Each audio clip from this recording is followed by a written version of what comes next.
Bem-vindo à live O Caminho da Cura que os Mestres iluminam. Nesta live temos como intuito divulgar a nova espiritualidade através da abordagem da inteligência espiritual cognoscente. E não porque esta prática espiritual seja melhor do que as outras, mas somente porque a fazemos de uma outra maneira. Queiram não aceitar, o ser humano vive em uma profunda ilusão. A ilusão da esperança, do futuro, do amanhã. Na verdade, o ser humano não pode viver sem autoilusões. O homem não pode viver com o que é verdadeiro. Ele precisa de sonhos. Ele precisa de ilusões. Ele precisa de mentiras para viver. Como o ser humano é, ele não pode viver com a verdade. E isso tem de ser compreendido muito profundamente. Porque, sem compreendê-lo, não pode haver um profundo autodesenvolvimento espiritual. Ou seja, uma autêntica consciência espiritual. Pois é isso que nestas lives e nas próximas vamos comentar. São verdades fundamentais. E estas, quando aceites, podem levar ao caminho do despertar para uma nova maneira de olhar para a espiritualidade, que é o caminho daqueles que sabem que na nova espiritualidade forma a religião cognoscente. Há um aspecto da mente que pode ser usado pela inteligência espiritual para ser compreendida profundamente, para que a mente que precisa de mentiras, que precisa de ilusões, que não pode viver com o real, que se alimenta dos sonhos, acorde, desperte para o caminho da verdade e da vida. Ao contrário do que você possivelmente pensa, você não está a sonhar apenas de noite, quando está a dormir. Também o faz, até mesmo quando pensa que está acordado. Continua a sonhar, continuamente. Você pode estar atentamente a ouvir o que eu estou a dizer, a ouvir os sons ao seu redor, mas uma corrente de sonhos vai passando dentro de si, continuamente. A sua mente alterada, o aspecto conhecido como racional, está constantemente a criar sonhos, imagens, fantasias. A atual neurociência diz que, em determinadas situações patológicas, o ser humano pode viver sem dormir. Mas ele não pode viver sem sonhos. No passado, compreendia-se que o sono era uma necessidade. Mas atualmente, a pesquisa mais recente afirma que o sono não é realmente uma necessidade. O sono é necessário somente para que você possa sonhar. O sonho é o que é necessário, é a verdadeira necessidade. Se não lhe for permitido sonhar e lhe for permitido dormir, você não se sentirá renovado, vivo, pela manhã. Você se sentirá cansado, como se não tivesse dormido nada. O exemplo disso é as pessoas que tomam ansiolíticos e hipnóticos para dormir. Acordam tão cansadas como quando se deitaram. Durante a noite há períodos para o sono profundo e períodos para sonhar. Há um ritmo assim, como no dia e na noite. Quando você adormece, você cai num sono profundo por aproximadamente 45 minutos. Depois entra na fase de sonho. Aí você sonha. Depois, novamente, sono sem sonho. Depois, novamente, volta a sonhar. E é assim durante toda a noite. Se o seu sono for perturbado enquanto estiver profundamente adormecido e a sonhar, pela manhã você não sentirá que perdeu algo. Mas se o sono for perturbado enquanto estiver a sonhar, ao acordar, se sentirá completamente cansado e exausto.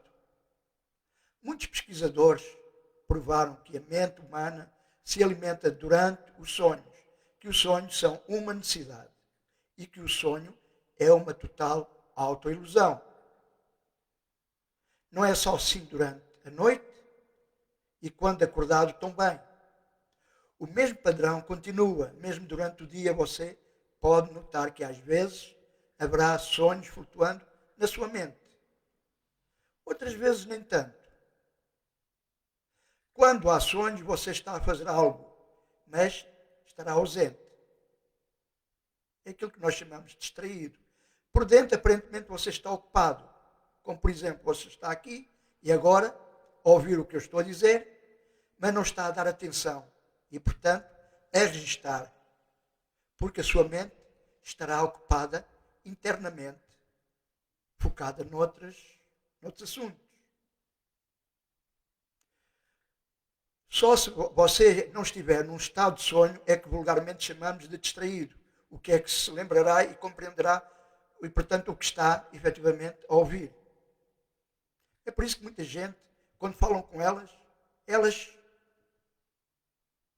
geralmente reagem, o que é que disseste? Porque efetivamente não estavam lá. Estavam focados noutra coisa, estavam atentos. A mente deles estava atenta a algo mais que o externo, estava virada para o interno. Então, dia e noite, a sua mente alterada vai se movendo do não sonho para o sonho e vice-versa. Isso é um ritmo interno. Não apenas que estejamos a sonhar continuamente na vida, mas também projetamos esperanças no futuro. O presente para a maioria das pessoas é um inferno que tem de suportar. Você pode prolongá-lo somente devido à falsa esperança que você projeta no futuro. Aparentemente, você pode viver o hoje por causa do que você pensa que virá amanhã.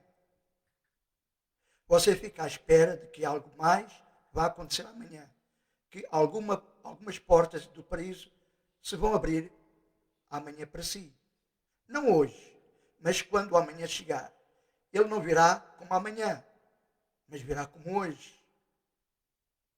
Quando você chegar amanhã, ele será novamente o agora. Mas então o seu mente já se terá movido novamente. Você vai sempre à frente de si mesmo. Eis o que significa sonhar. Esse sonho alienado que a humanidade continua a alimentar permanentemente. Porque não consegue sair deste registro. Você foge de se identificar com o real, aquilo que está aqui e agora. Você prefere estar em qualquer outro lugar na sua mente. Vive na sua mente, sob o controle do seu ego. Você prefere estar sempre lá mais à frente. E esse amanhã, esse futuro, você o nomeou de tantas maneiras. As pessoas, algumas as chamam de céu, outras chamam de paraíso, ainda outras chamam de mosca. E tudo isso está no futuro. Uma pessoa pensa em termos de riqueza, mas essa está obviamente no futuro. Você desperdiça todo o potencial do seu presente com aquilo que não existe. Eis o que significa sonhar. Você não consegue ficar aqui no agora. Parece-lhe ser muito árduo ficar apenas no momento. E, em consequência disso, é assaltado por todo o género de preocupações, ansiedade e medos, levando a sua saúde a deteriorar-se e a preparar o terreno para todo o género de energias mórbidas. É assim, elas se instalarão e, consequentemente, aparecerão as doenças. Você pode ficar no passado, como muita gente faz, porque preferem viver o passado. Reviver algo que já passou. Isso também é sonhar. É sonhar memórias. Lembrança das coisas que já não existem. Ou pode ficar no futuro, que é, e não mais do que uma projeção, que é criar algo a partir do passado. O futuro não é mais do que isso. Tentar embelezar o passado. O futuro, visto desta ótica, não é mais do que o passado projetado novamente. No entanto, fazê-lo mais colorido, mais prazenteroso, ou seja, o passado refinado, melhorado, como você gostaria que ele fosse. Idealizado. O presente existe. É o único que existe, mas você jamais está no presente. Então, eis o que significa sonhar. Pois uma mente alterada não está preparada para viver a realidade nua e crua. Precisamos de fantasiar. Precisamos de novelas na nossa vida. Essa mente não pode entrar no caminho cognoscente da nova espiritualidade, porque a nova espiritualidade significa uma metodologia para revelar a verdade. O caminho da nova espiritualidade através do pensamento cognoscente é o método para se chegar a uma mente não sonhadora. E o seu instrumento é a inteligência espiritual, que lhe demonstrará que você está aqui e agora está pronto para não mais se mover para um futuro que ainda não existe, ou um passado que já se foi, mas que você está pronto agora para não viver mais na falsa esperança, para não saltar adiante do seu ser. A nova espiritualidade ensina-o a observar a realidade como ela é realmente. A nova espiritualidade não é uma religião. É pura ciência metafísica. Exatamente como a matemática, a física ou a química. A ciência defende. A ciência no geral, e teremos de falar da ciência materialista, do paradigma que ainda vivenciamos, não. A ciência diz, não creia, duvide, tanto quanto possa. Na ciência não existe consciência. Na ciência não existe Deus. Existem factos, medíveis e pesáveis. Mas não vamos a esse extremo, mas também não descreia, porque a descrença é também uma espécie de crença. Então veja-nos, para você perceber isto. Você pode acreditar em Deus, mas também pode acreditar no conceito de não Deus. Você pode dizer que Deus existe com uma atitude fanática. No entanto, pode dizer o inverso com o mesmo fanatismo. Ateus, teístas, são todos crentes. E a crença não é um reino em que a ciência se sinta confortável em explorar. Ciência significa experienciar algo, aquilo que existe com metodologia certificada, onde nenhuma crença é necessária. Assim, a segunda coisa a lembrar é que o caminho cognoscente da nova espiritualidade, suportado na inteligência espiritual, é também existencial, experimental. Nenhuma crença é exigida, nenhuma fé é necessária. Somente coragem e determinação para a experienciar. É tudo quanto é necessário. Você pode acreditar facilmente no que lhe dizem. Mas porque você aceitou uma crença, você não será transformado. Por isso simplesmente acredita. Não conseguiu mexer interiormente com os programas necessários para você se começar a transformar. A crença é algo somado a si, algo superficial, que mesmo gerida pelo seu subconsciente, o seu verdadeiro ser não será influenciado. O seu eu real não vai passar por uma transformação. Na realidade, você pode mudar de religião ou de espiritualidade de um dia para o outro. Trocar a Bíblia pelo Alcorão.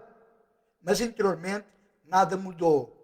O mesmo homem ou a mesma mulher que anteriormente segurava a Bíblia e agora segura o Alcorão, permanece o mesmo. Ele simplesmente mudou as suas crenças. Nada mais. Não houve transformação interior. As crenças são como roupas.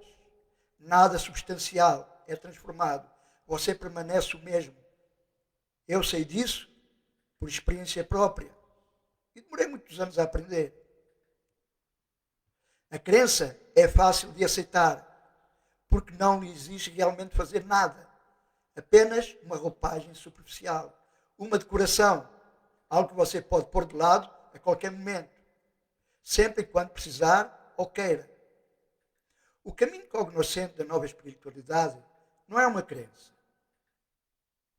Eis porque o caminho, aparentemente, parece difícil, árduo, e na mesma perspectiva do ego alterado, ele pensa que é quase impossível.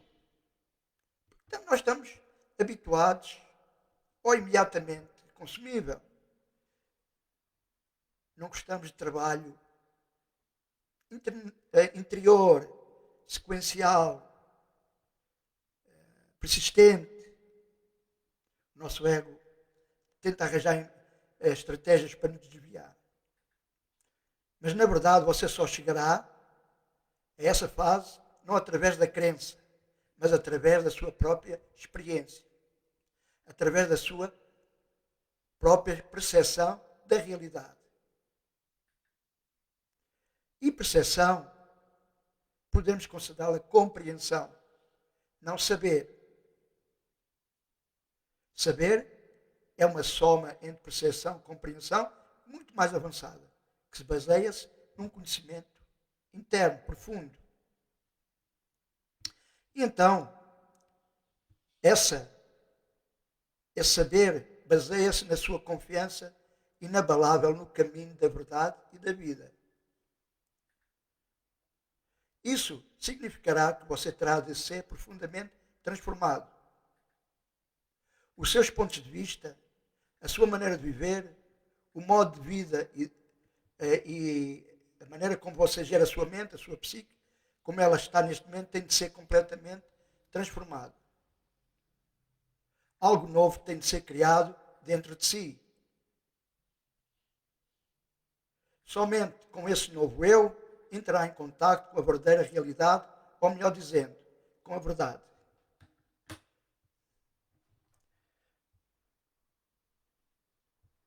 Só ver se estou no ar e se tenho som.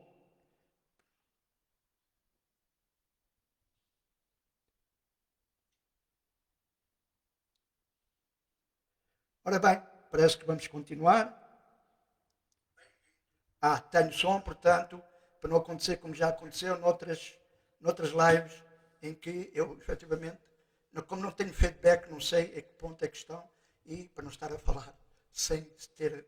Ok, então o caminho do cognoscente da nova espiritualidade não é uma filosofia, pois não se trata de algo sobre o que se possa pensar racionalmente. É algo que se tem de ser. Simplesmente pensar não vai adiantar nada. O pensamento que se passa na sua mente, gerido pelo seu ego alterado, não vai fundo nas raízes do seu ser. E este está profundamente ligado à sua inteligência espiritual. Ao contrário do que você possivelmente pensa, o seu pensamento não é a sua totalidade, é apenas uma parte funcional gerida pelo seu intelecto. E este, efetivamente, pode ser treinado. Você pode argumentar racionalmente, pode pensar logicamente, mas o seu coração permanecerá o mesmo. O seu coração é o seu centro mais profundo. Você pensa com a sua cabeça, mas sente com o seu coração. O caminho da nova espiritualidade está interessado no seu ser total, integral, transcendental. Nesta abordagem espiritual, quando iniciamos o caminho, não filosofamos, não especulamos, não alinhamos com pensamento alienado.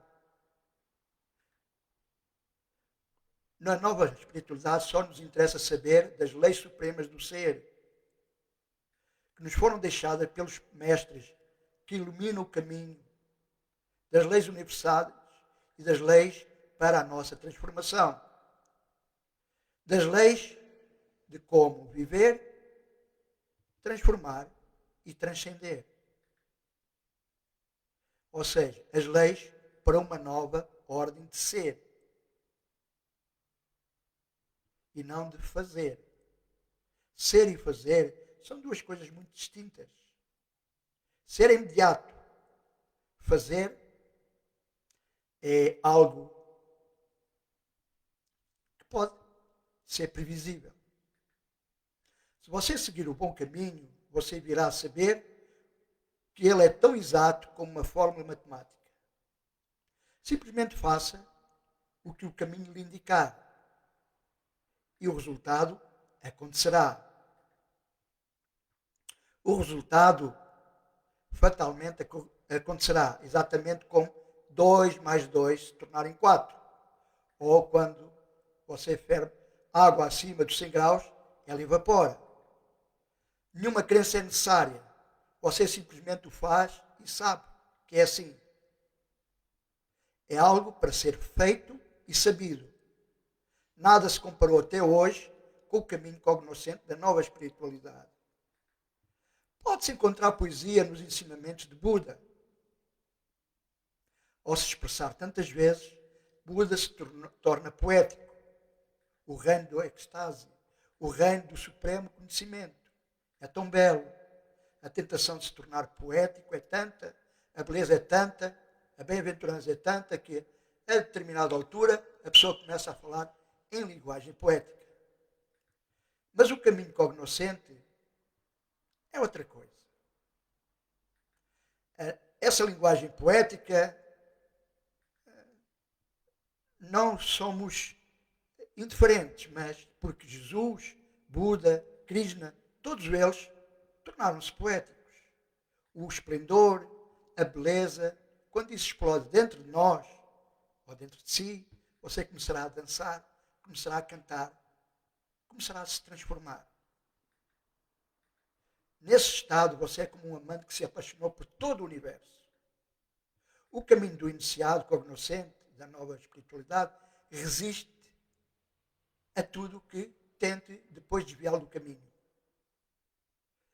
No entanto, ele não estará muito preocupado com o simbolismo poético.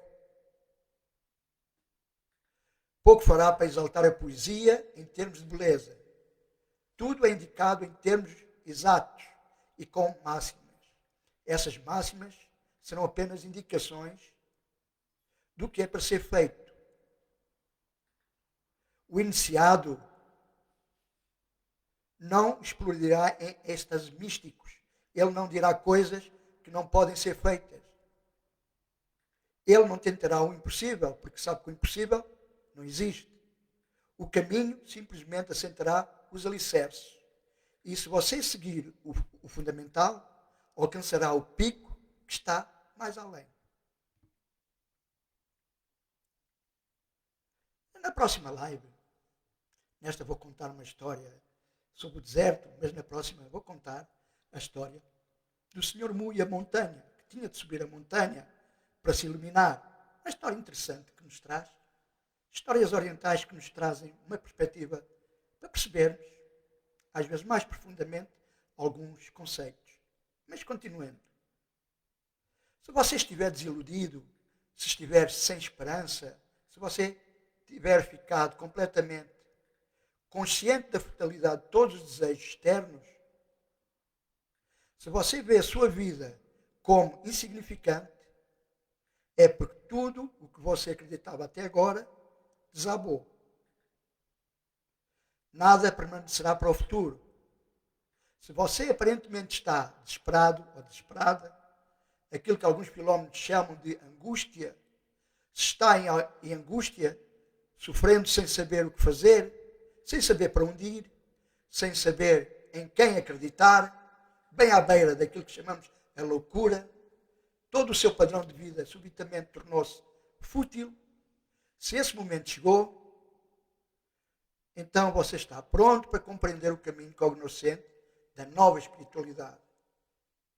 Se esse momento não chegou ainda, você pode continuar a estudar na mesma nova espiritualidade. Você pode, inclusive, tornar-se um grande erudito. Mas você não será um iniciado. Pode, inclusive, fazer teses sobre o assunto, como fez o psicólogo Maslow, que criou o conceito de autorrealização. Pode fazer discurso sobre isso, mas você não será um iniciado cognoscente. Ainda não chegou o momento para si. Intelectualmente, você pode tornar-se interessado. Através da sua mente, você pode estar relacionado com o caminho. Mas o caminho não é nada se não for uma disciplina, uma metodologia, um caminhar. E o caminhar faz-se caminhando. É algo que você tem de fazer. Não se trata de uma curiosidade, não é uma especulação filosófica. Há muito mais profundo do que isso. É uma questão de viver ou morrer para o que é real e verdadeiro. Se chegou o momento em que sente que todas as direções se tornaram confusas, que todas as estradas não levam a lado nenhum, o futuro é cinzento e todos os desejos tornaram-se amargos, e através deles conheceu apenas desapontamentos, todos os movimentos em direção à esperança e sonhos cessaram, é então nesse agora a altura para o caminho do cognoscente da nova espiritualidade. Esta é uma disciplina, um caminho de cura profunda, através de um processo de autotransformação. É um esforço da sua parte para mudar a si mesmo.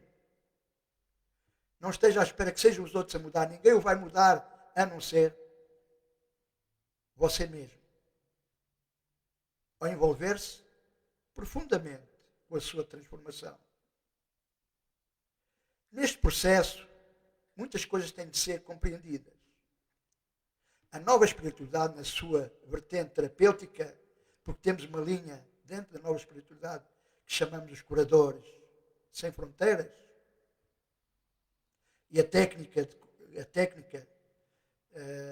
de cura chama-se a cura pela confiança inabalável em Deus. É uma disciplina que pode, em determinadas circunstâncias, promover a cura ou apoiar outras terapias com essa finalidade. A cura pela confiança inabalável em Deus, praticada pelos curadores sem fronteiras da nova espiritualidade, podem levar alívio até para os casos vulgarmente chamados de patológicos profundos, diagnosticados pela ciência médica convencional. Na verdade, nesta sociedade, as terapias são para pessoas consideradas ou diagnosticadas doentes.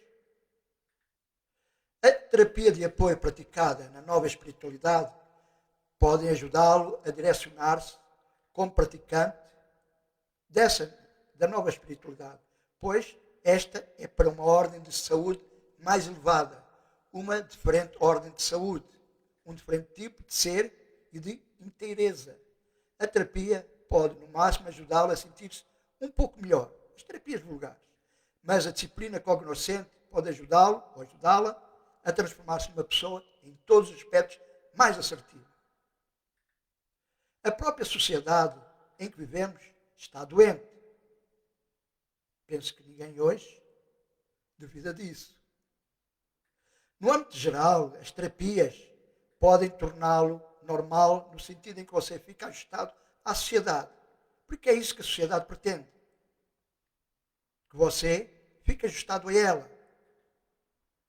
E esses são os critérios de uma sociedade doente. Assim, às vezes acontece que em uma sociedade governada por uma consciência social doente, uma pessoa saudável, mas com um comportamento diferente do esperado para a sociedade, é considerado doente. Jesus foi tido como doente mental, um lunático, e todos os esforços foram feitos para o tornar ajustado à sociedade. E quando se descobre que ele é um caso perdido, pois fala de amor, coisa que era desconhecida e falava de perdão, porque depois ele tinha ideias que não eram aceites por serem consideradas revolucionárias para a época, ele é crucificado.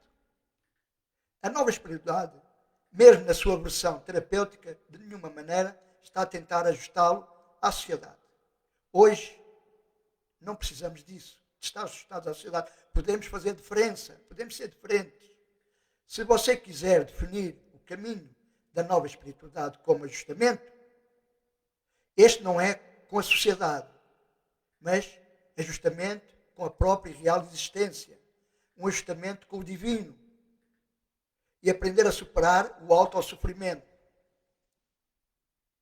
Os seres humanos procuram a felicidade, ou pelo menos uma vida melhor em todos os aspectos. Temos de aceitar que a maioria da humanidade está doente, de uma maneira ou de outra, sofre de alguma necessidade.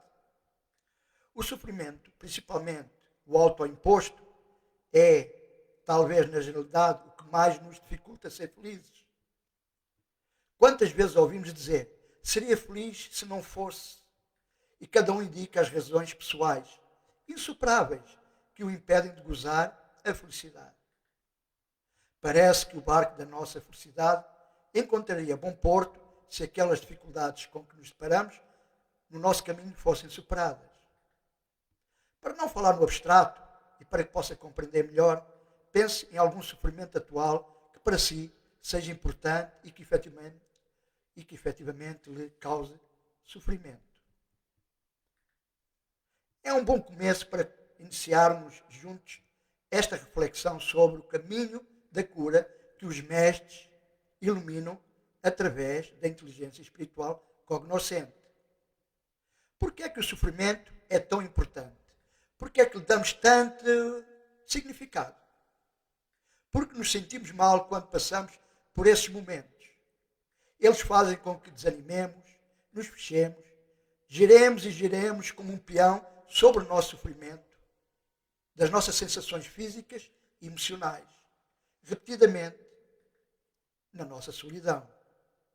Afastamos dos outros, das coisas, passando ao largo, preocupados, focados no nosso sofrimento. Há outro motivo também importante, que vai ajudar a situar a sua visão sobre a cura.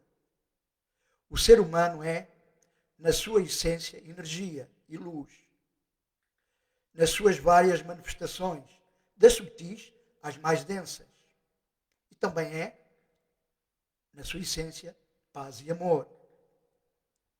É o sofrimento, em qualquer das suas formas, que impede que a luz que existe em cada um de nós transpareça, irradie.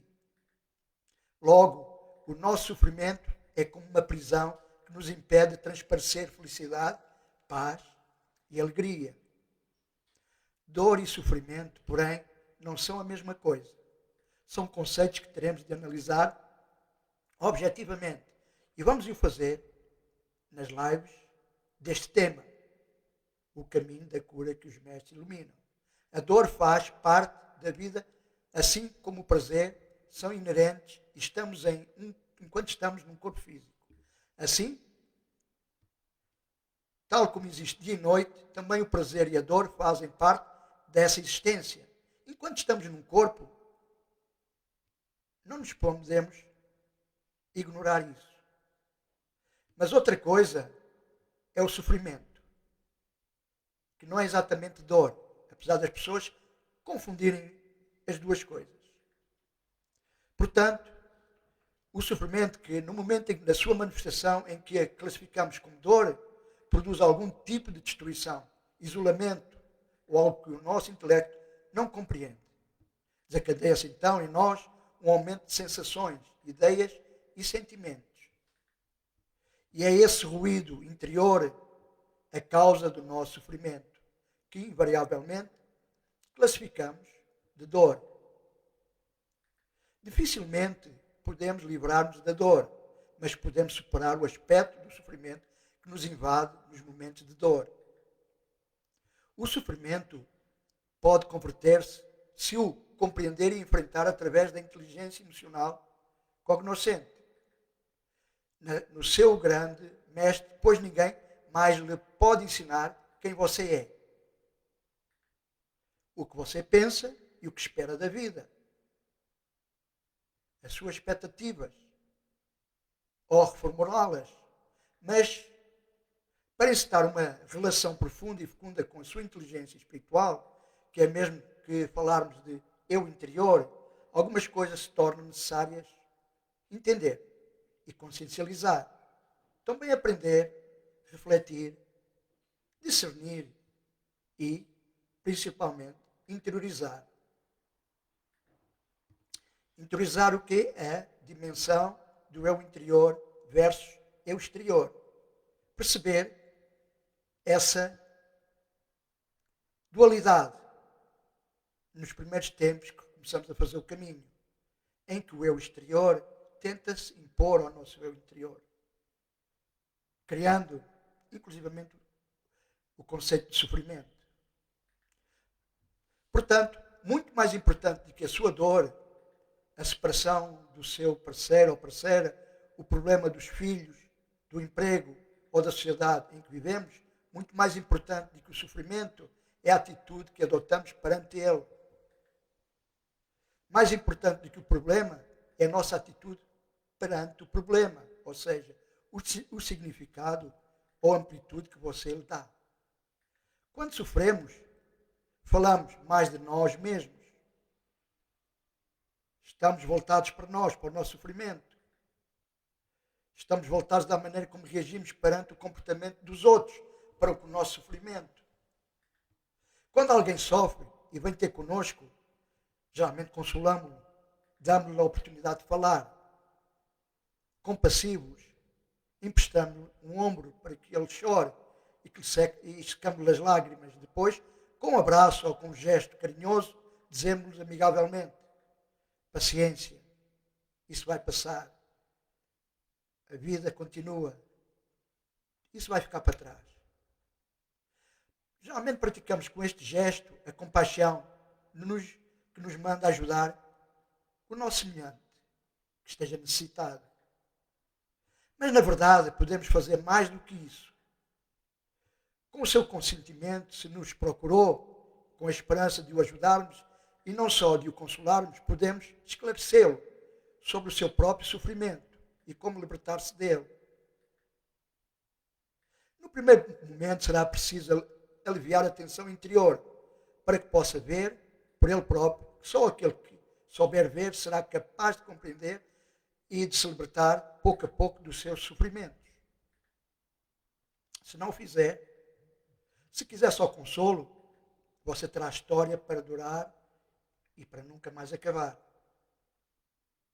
Pois ele voltará repetidamente, repetindo toda a história, várias vezes, porque enquanto fala consigo, sente algum consolo, mas não está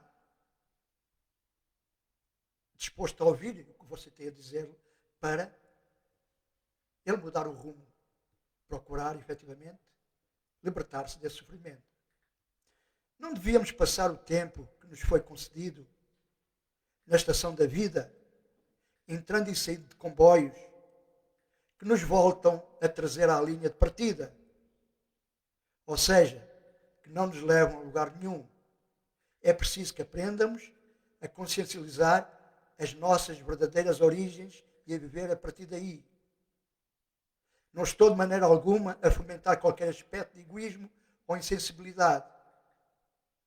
Temos sim de aprender a viver sem dependências, sejam elas quais forem, confiando que temos os recursos internos necessários, através da inteligência espiritual, para o fazer. Só quando enfrentamos com confiança as dificuldades é que crescemos. Costuma-se dizer em algumas áreas que os desafios fazem-nos crescer, porque nos damos conta do que há por trás dele. O sofrimento, quando observado pela ótica da inteligência espiritual cognoscente, leva-nos a outro nível de compreensão e ensina-nos, de facto, quem realmente somos. devolve-nos o nosso poder pessoal ignorado. O que fazemos? Que atitudes tomamos quando somos atingidos pelo desespero e pelo sofrimento?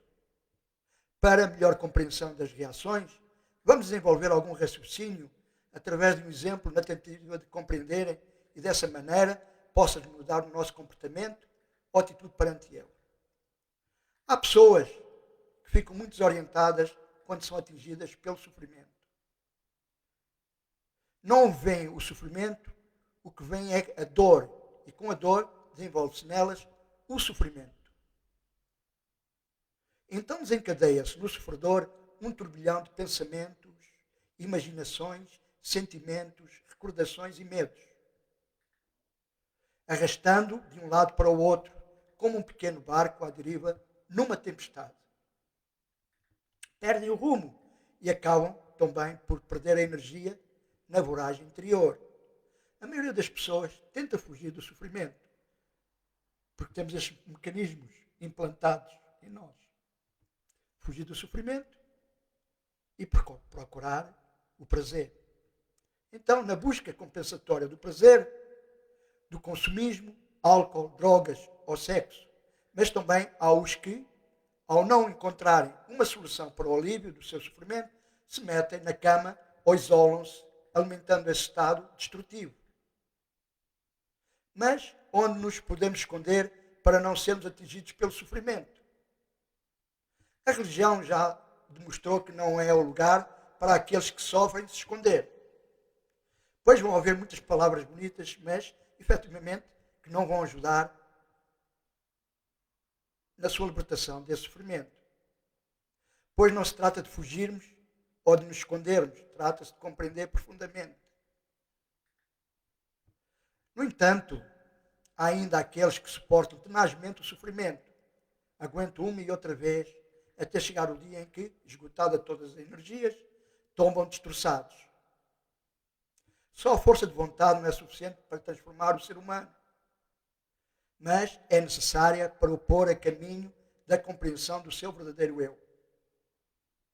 Pois há pessoas que sofrem com coragem exemplar, mas nunca compreendem o porquê dos seus sofrimentos.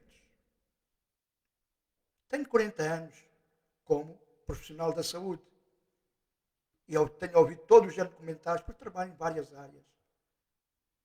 Há pessoas que se sentem como autênticos heróis, superaram tudo, mas quando começamos a falar com eles percebemos que estão destroçados. São farrapos. Não fazem mais que lamentarem-se tudo do passado que tiveram porque passaram até agora.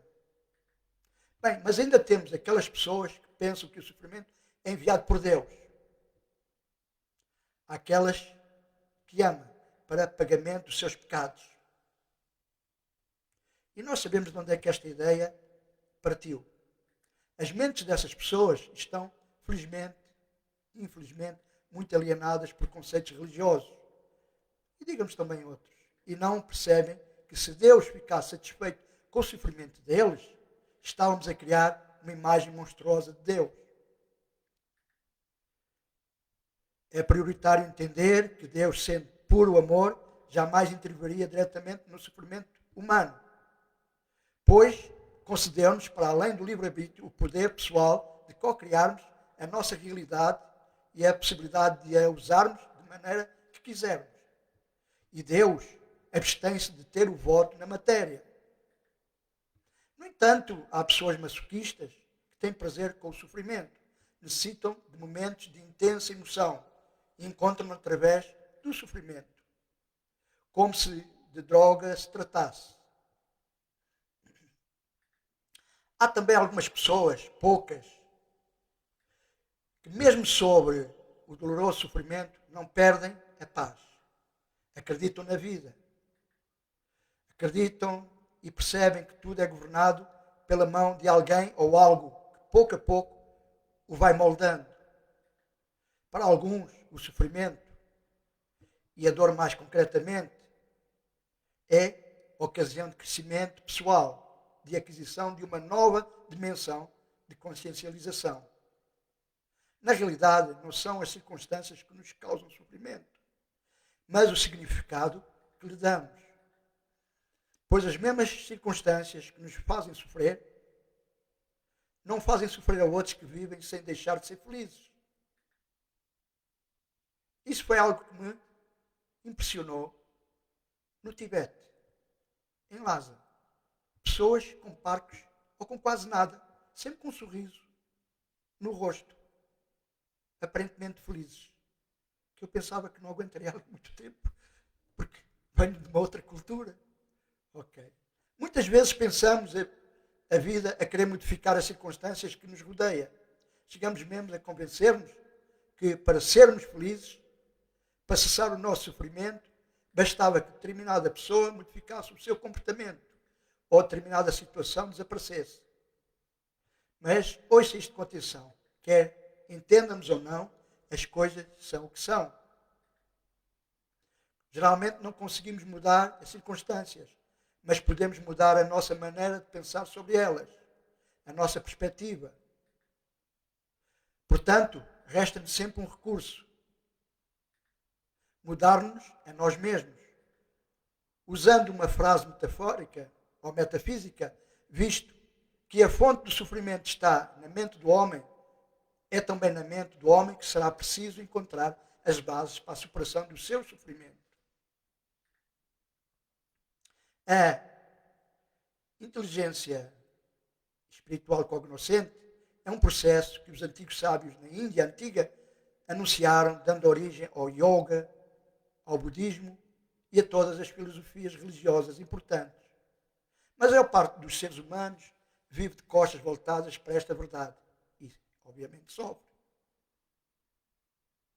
Compreenda antes de mais onde está a origem do seu sofrimento. E ele estará colado ao seu eu exterior. E quando perceber isso, estará a dar um passo decisivo no seu caminho para a cura profunda. Raramente damos atenção ao facto de que as coisas são como são, mas empenhamos-nos em mudar o que temos diante de nós, em vez de compreendermos através da nossa inteligência espiritual. E queremos que aconteça imediatamente o que hoje e agora é impossível. Gostamos mais de olhar para as coisas como não são, de como são, e desperdiçamos grande parte da nossa vida na ânsia de que os nossos sonhos e fantasias se tornem realidade. Pois não fomos educados para ver e reagir perante o que é verdadeiro, temos diante de nós, mas como gostaríamos que ele fosse. Nunca estamos verdadeiramente no presente, no aqui e agora. Ou estamos no futuro, em que tudo será como eu quero, ou como era no passado. Ou estamos num, ou estamos no outro. Na verdade, inquestionável é que só existe o presente, o agora, o único tempo em que pode ser influenciado por si. Tudo o resto são ilusões, maia, do seu ego, ou eu externo, com o qual quer pintar o seu mundo. Então, para ilustrar o que foi dito anteriormente, vou contar uma história sufi.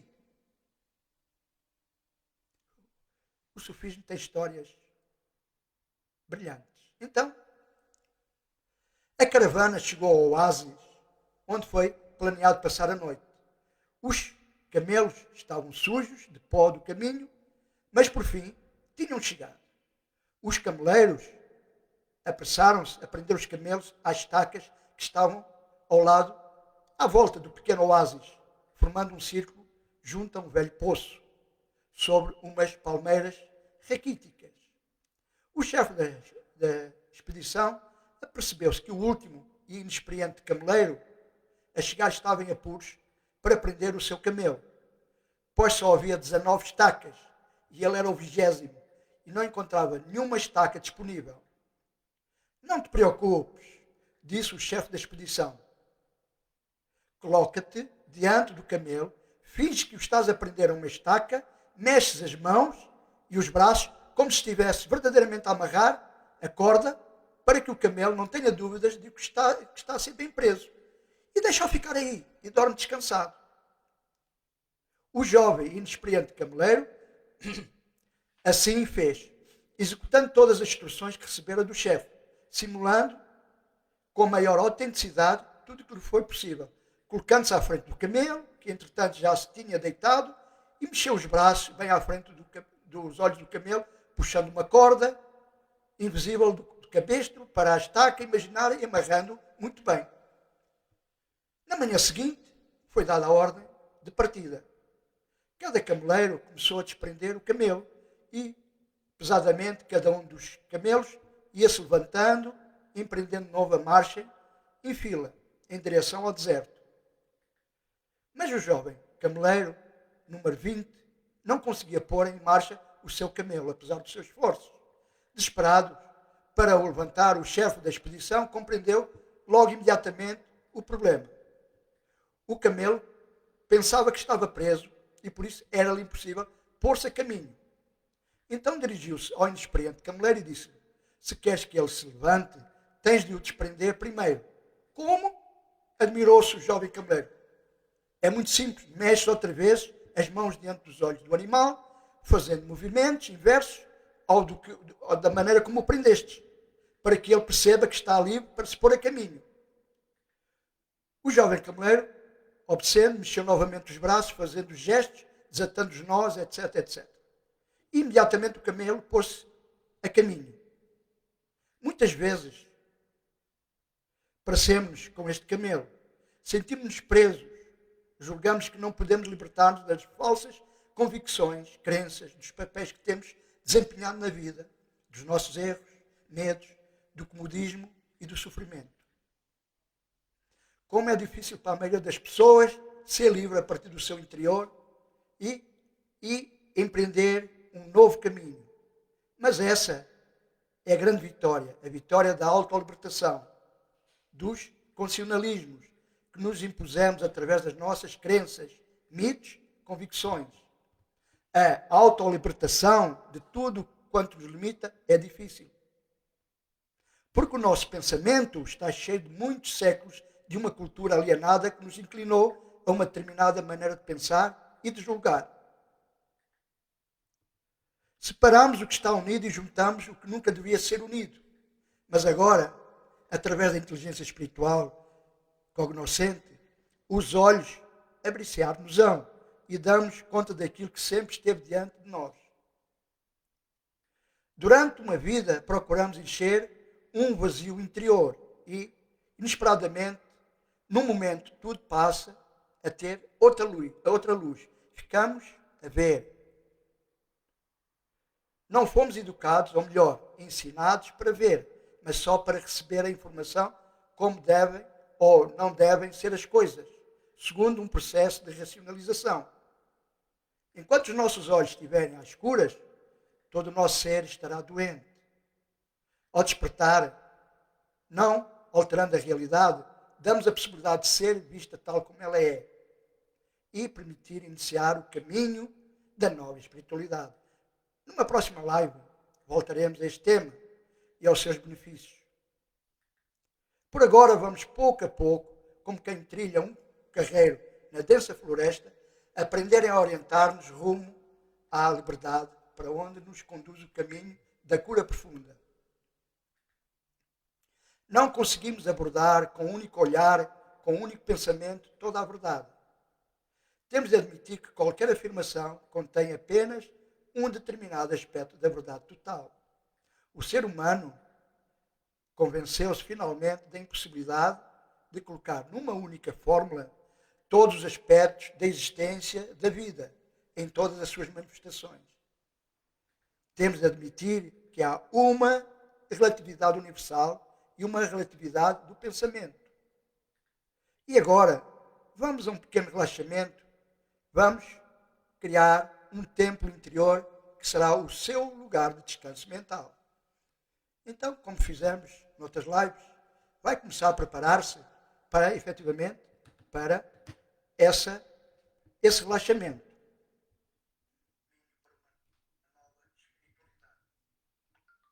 Então,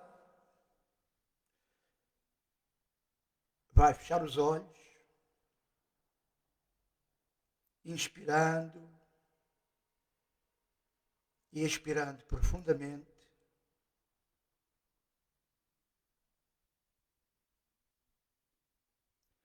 tendo perfeita consciência da sua respiração, sentindo o ar entrar e sentindo o ar a sair.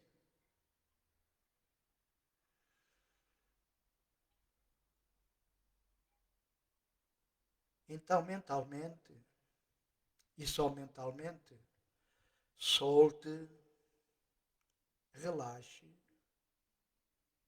e descontraia os dedos dos pés. Mentalmente, solte, relaxe e descontraia todos os músculos dos pés.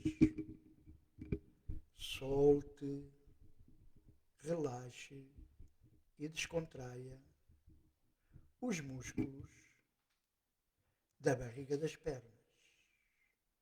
Mentalmente, solte, relaxe e descontraia os músculos das canelas. Solte, relaxe e descontraia todos os músculos das coxas, das ancas e dos quadris. Solte, relaxe e descontraia todos os músculos da cintura. Solte, relaxe e descontraia todos os músculos das costas. Solte, relaxe e descontraia todos os músculos do peito e da caixa torácica. Solte, relaxe e descontraia todos os músculos do pescoço, ombros e trapézios. Solte, relaxe e descontraia todos os músculos dos braços, antebraços e mãos. Solte, relaxe e descontraia todos os músculos da cabeça e do rosto, o queixo, os maxilares, os lábios, o nariz, as faces, as pálpebras, as orelhas, a testa, a nuca e todo o couro cabeludo. Relaxe, solte-se, descontraia. É o seu momento de relax. Relaxe. Não pense se está ou não relaxado. Pura e simplesmente relaxe. Solte-se. Eu vou contar de 10 para 1. E a cada número contado, você vai se sentir a relaxar mais e mais profundamente.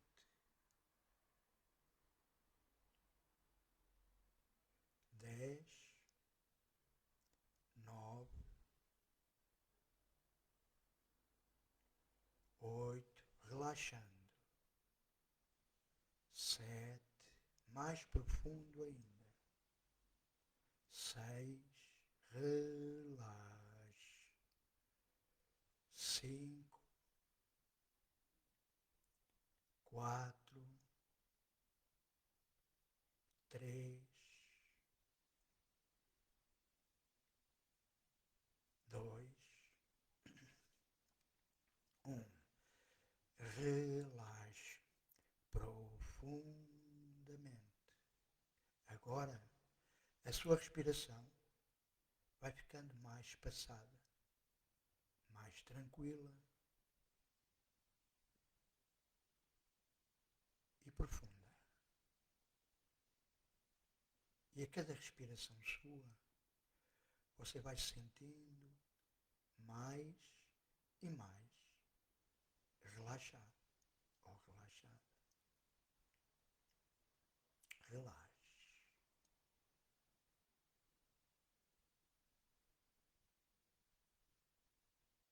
Agora, vai usar a sua imaginação.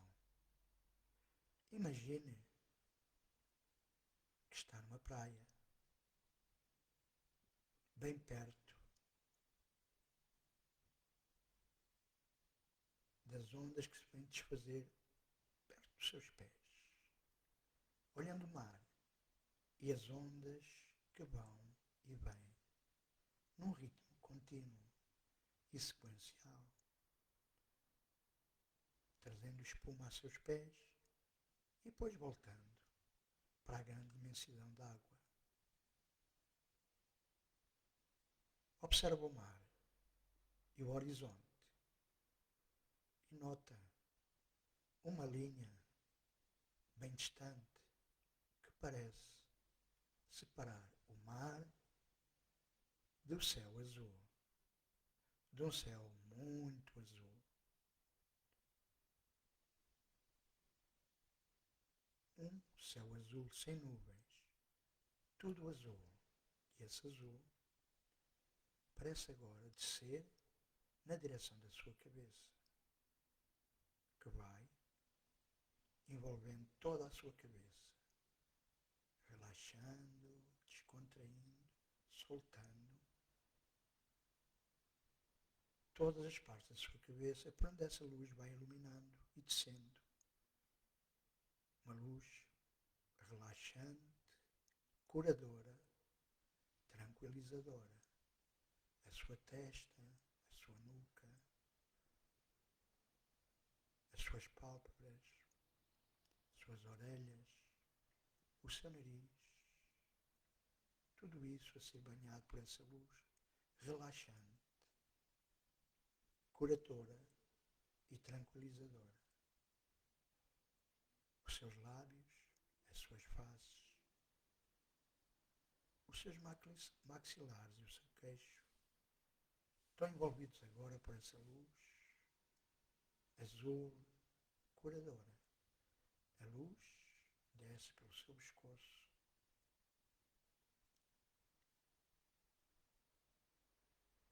trapézios, soltando, relaxando todos os músculos dessas áreas, para onde ela vai iluminando, ombros, braços, antebraços e mãos. Agora, a sua cabeça, o seu pescoço, os seus ombros e os seus membros superiores estão banhados por essa luz relaxante, tranquilizante e curadora. Agora a luz do pescoço e dos trapézios vai baixando, envolvendo o seu peito e a sua caixa torácica.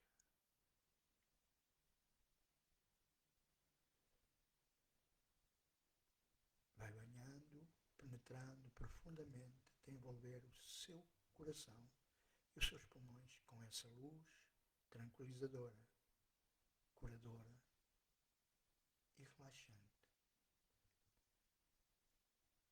E uma sensação de paz, de bem-estar, de tranquilidade vai se aninhando no seu peito.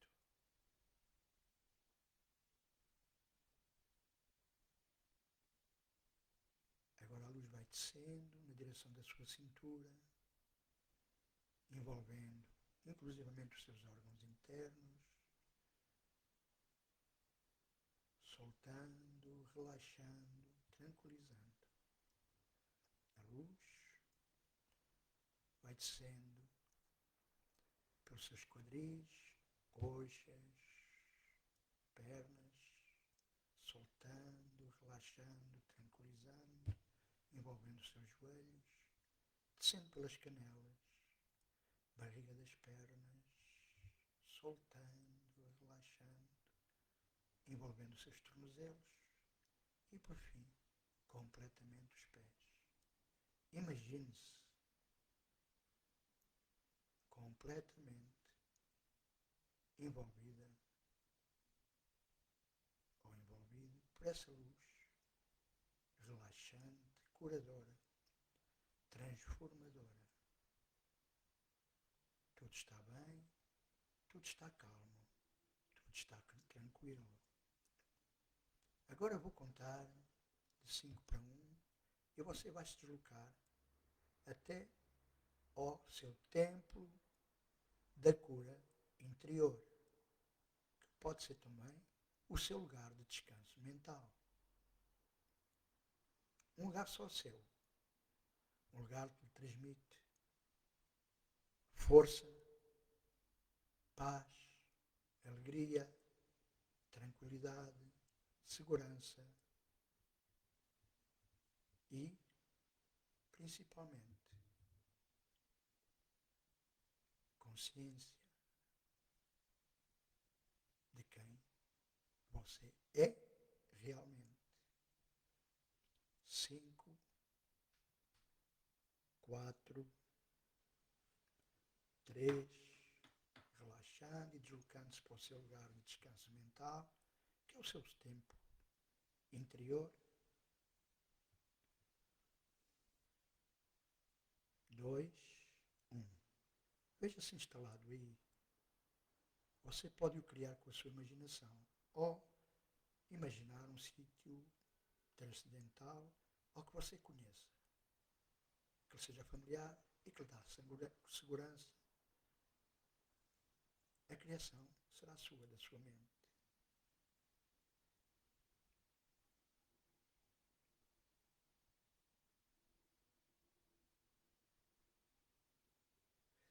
Agora vai repetir todas as palavras que eu vou dizer. Eu sou como Deus me criou. Na vontade de Deus Pai. Para mim,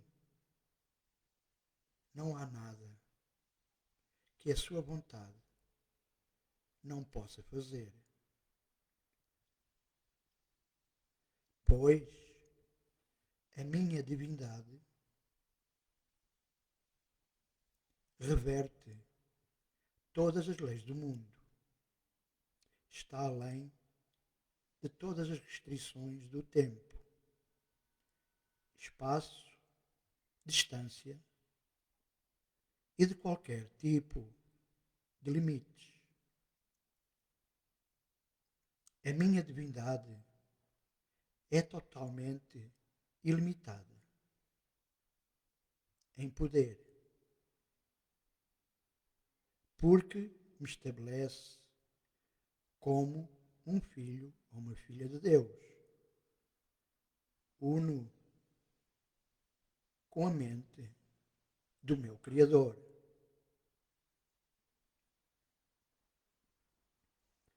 O poder de Deus se faz manifesto através da minha divindade.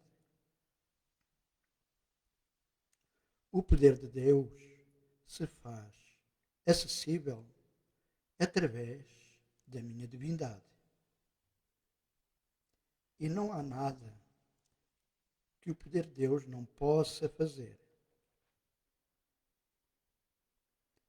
A minha divindade, então, pode remover toda a dor, dar fim a todo o pesar e solucionar todos os problemas. Posso fazê-lo em relação a mim mesmo e a qualquer outra pessoa. É igual no seu poder de ajudar a qualquer pessoa. porque é igual a salvar qualquer pessoa.